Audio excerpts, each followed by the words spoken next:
तथा परम शांति मचिरेणादि गच्छति। सो इन्हीं शब्दों के साथ मैं क्षमा का जाचक हूँ। बोलिए सच्चिदानंद भगवान की जय।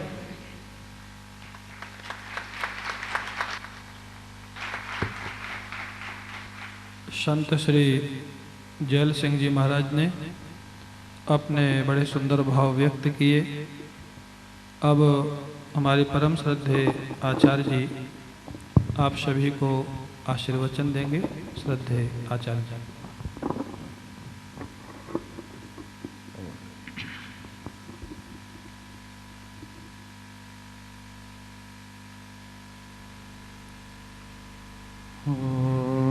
समस्त जन कल्याणे निरतं करुणामयं नमामि चिन्मयं देवं सद्गुरुं ब्रह्मविद्वरं सद्गुरुं ब्रह्मविद्वरम्।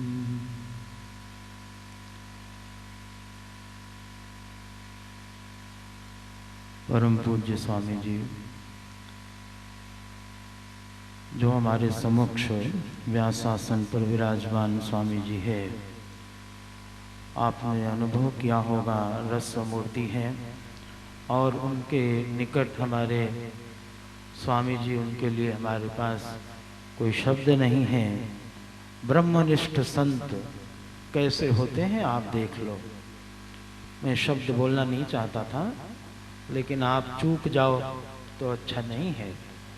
वो तपो मूर्ति हैं, साथ ही साथ हमारे मन में रहता है ना कि हमने ब्रह्मनिष्ठ नहीं देखे, तो उनको कोई विशेष नहीं होते। आप दर्शन करो, आप श्रद्धा करो, आप समझ तो नहीं सकते।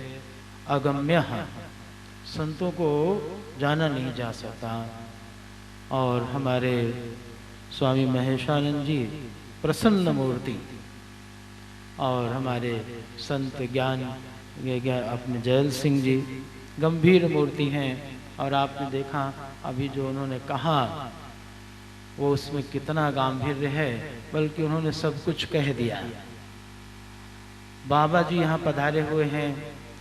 ये जो पूरा जो 7 दिन का ये समागम हुआ, इसमें जो आश्रय ग्रंथ था वो तो भागवत भगवान ही है, साथ ही साथ संतों का जो समागम हुआ और ऐसे ब्रह्मनिष्ठ सिद्ध संत, मुझे आश्चर्य होता है कि हम लोगों ने कोई ऐसा पुण्य तो नहीं किया, और हम लोगों की ऐसा कोई साधन भी नहीं है।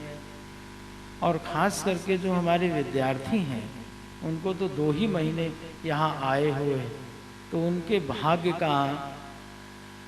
भाग्य से कहिए अथवा केवल किशोर जी का कहिए, आप ही लोगों की कृपा और भाग्य से ये संभव हुआ। क्योंकि हम लोग तो यहाँ 2.5 साल के लिए पूरी तरह से, एक तरह कहना चाहिए, बंधित ही हैं, क्योंकि 2.5 वर्ष यहाँ से हिल नहीं सकते। आप लोग आए, सबसे बड़ी स्वामी जी की कृपा। जो जो लोग निमित्त बने उन सबको बहुत बहुत धन्यवाद तो क्या देना है, और संतों को दे भी कुछ नहीं सकते। मैं तो केवल उनके चरणों में बारंबार प्रणाम करता हूँ। अपने सारे चिन्मय मिशन परिवार की ओर से उनके प्रति कृतज्ञ हूँ, आभारी हूँ। बस इतना ही निवेदन है कि अगर हम लोगों से कोई त्रुटि हो गई हो तो हमें क्षमा करें, क्योंकि हम लोगों को अभ्यास नहीं, कहीं बाहर जाते नहीं। और मैं आपको क्या निवेदन करूं, मैंने पहली बार गुरु जी के अलावा कथा सुनी। मैंने इन 18 वर्षों में साधु जीवन में कभी अवसर नहीं मिला, पहली बार सुना। और जो हमारे मित्र जैल सिंह जी ने कहा, ऐसा निरंतर प्रतीत होता रहा कि महाराज जी की उपस्थिति है। एक तो आपकी वाणी, और फिर उनके निरंतर निरंतर वाक्यों का उद्धरण, और साथ ही बाबा जी की उपस्थिति, ये सब मिल करके ऐसा वातावरण बना कि महाराज जी की निरंतर अनुभूति होती रही, गुरुदेव का भी बड़ा प्रकाश होता रहा, तो सभी गुरुजनों का आशीर्वाद मिलता रहा। जीवन में एक ही बात समझ में आई, वो मैं आपको बोल देता हूँ। बाकी प्रवचन तो आप इतना अभी सुने हैं भागवत भगवान का, और हमारे संत ज्ञानी संत जयल सिंह ने जो आपको सुनाया, हम लोग उनको ज़्यादा लंबा नहीं बोलते, उन लोगों का अभ्यास नहीं है।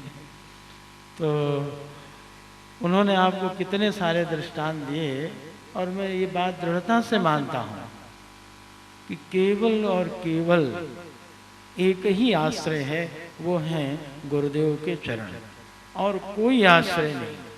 क्योंकि परमात्मा दिखता नहीं, शास्त्र समझ में आते नहीं, साधन होता नहीं, केवल एक चीज है, गुरुदेव दिखते हैं, उनको पकड़ लो।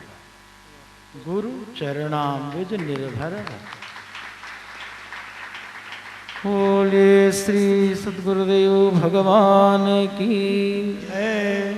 बस मैं इतना कहकर पुनः अपने संतों के चरणों में प्रणाम करता हूँ, और अपने जितने भी सहयोगी थे यहाँ, जिन्होंने इस कथा में अच्छा कार्य किया, कालराज जी से लेकर और जितने लोग, वो सब के सब लोग, उन पर प्रभु की कृपा हो। और आप सब लोगों को बहुत बहुत धन्यवाद। हरि ओम।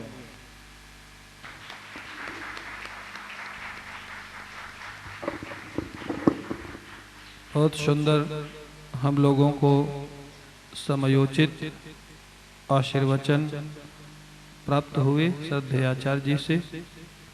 अब मैं श्रद्धेय मौनी जी से प्रार्थना करता हूँ, इस कार्यक्रम पर जिनकी विशेष कृपा वक्ता और श्रोता दोनों पर रही है वो हम सभी को आशीर्वाद देवे। श्रद्धेय मौनी जी महाराज।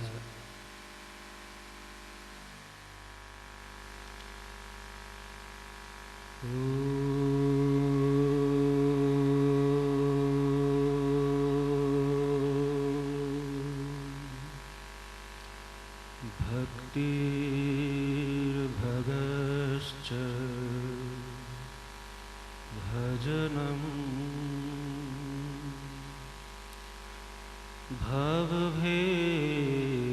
भवभेदकारी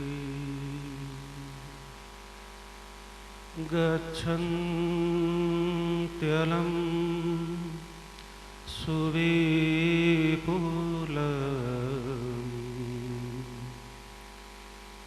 गमनाय तत्त्वम्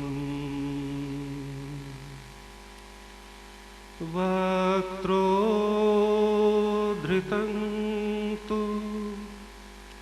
हृदि मे न च भाति किञ्चित् तस्मात् त्वमेव शरणं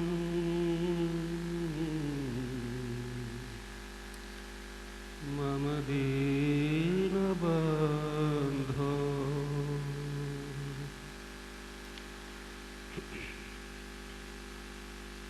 कृत्यं करोति कलुषं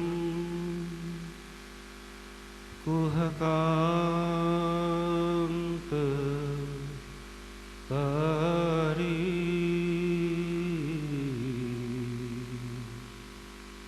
श्नान्तं शिरं सुविमलम् तव नामनाथ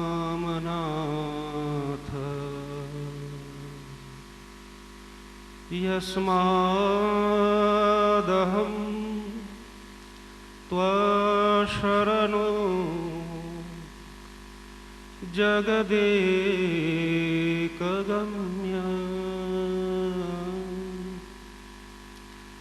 तस्मात् त्वमेव शरणम्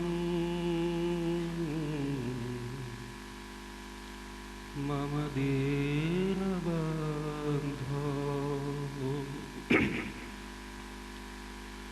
कृष्णो रक्षतु मां चराचरगुरुः कृष्णं विना का गतिः कृष्णेन प्रतिहन्यते कलिमलं कृष्णाय तस्मै नमः कृष्णादेव समुद्भूतं जगदिदं कृष्णस्य सर्वं वशे कृष्णे भक्तिरखण्डिता भवतु मे हे कृष्ण त्वमेवाश्रय कृष्णे भक्तिरखण्डिता भवतु मे हे कृष्ण त्वमेवाश्रय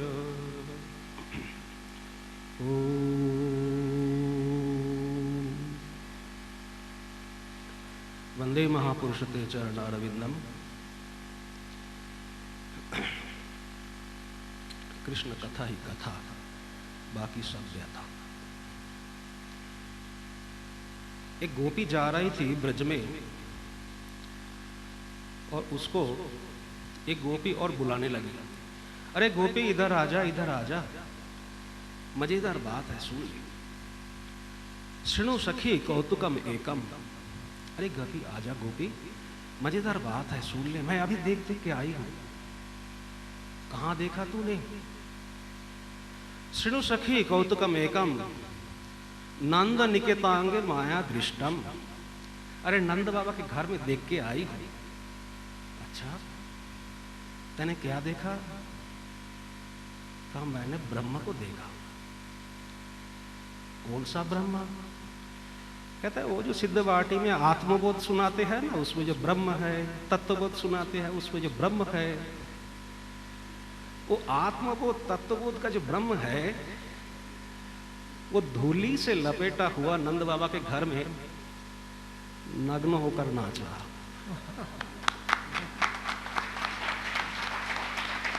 शृणु सखी कौतुकम एकम, अरे गोपी सुन ले, शृणु सखी कौतुकम एकम नंद निकेतांग मया दृष्टम धूलि धूसरितांग नृत्यति वेदांत सिद्धांत। धूल से लपेटा हुआ वेदांत का जो सिद्धांत है तो ब्रह्म, वो वहां नाच रहा। कृष्ण कथा ही कथा, बाकी सब व्यथा। परंतु कृष्ण कथा में मन नहीं लगता, बड़ी मुश्किल से हम मन लगाते हैं। 7 दिन मन लगा के बैठे हैं, फिर हम चले जाएंगे सब। हमारी बात नहीं, आप सबकी बात है। फिर मन लगे ना लगे क्या पता। बैठे बैठे पुरानी बातें याद आ गई। बहुत वर्ष पहले मेरा एक मित्र था, पायलट था। विनोद में मैंने उससे कहा कि देखो आप तो पायलट हो, सब जानते हो, तो जब रनवे पे चलते हो तो पहिया नीचे है, टेक ऑफ के बाद जब ऊपर चढ़े जाते हो पहिया क्यों समेट लेते हो? जब चलते हो तब तो ठीक है, रनवे के ऊपर फुल स्पीड है, पहिया है, टायर्स है, पर टेक ऑफ के बाद ऊपर जाते ही सब समेट के फ्लाई करते हो। क्यों? उस समय क्यों नहीं लटका के रखते हो पहिया को?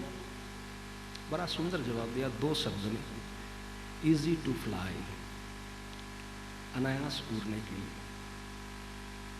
अनायास उड़ने के लिए, यात्रा सफल करने के लिए। ये जीवन एक यात्रा है, ये जीवन यात्रा है, और पहुंचने की अपेक्षा यात्रा महत्वपूर्ण है। Journey is important than arrival. हम यहाँ से प्रस्थान करेंगे, प्रस्थान करने से पहले यहाँ कुछ जलपान करेंगे, लंबा सफर हो, कुछ बांध के ले जाएंगे, जल ले जाएंगे। यात्रा महत्वपूर्ण है। Journey is important than arrival. तो जीवन एक यात्रा है, महत्वपूर्ण है। जीवन यात्रा अगर ठीक से करना हो, जो टायर्स है, पहिया है, संसार से थोड़ी देर के लिए ऊपर उठाना पड़ता, देयर यू कैन फ्लाई। संसार से मन को ऊपर उठाकर फिर अगर आप जीवन यात्रा करना चाहते हो तो आपकी यात्रा सफल है, नहीं तो व्यर्थ है। 5-6 वर्ष पहले यही हिमाचल में मैं बैजनाथ में था, आश्रम में। ओंकारेश्वर के पूज्य स्वामी जी आए, रामानंद जी महाराज, उनके चरण में बैठा था। उनसे बातों बातों में पूछा कि महाराज जी कुछ आश्चर्य घटना बताइए। कहा क्या बताऊं, संपूर्ण भारत मैंने घूम लिया, जगह जगह गांव में घूमा, तो जहां मैं दिन में 11, 12, 1 बजे गांव में गया तो देखा बच्चे खेल रहे हैं, फुटबॉल खेल रहे हैं, क्रिकेट खेल रहे हैं, कुछ ना कुछ खेल रहे हैं, कबड्डी खेल रहे हैं। बच्चों से मैंने पूछा कि क्यों खेल रहे हो? अच्छा लगता है। स्कूल का टाइम है कि नहीं? कहाँ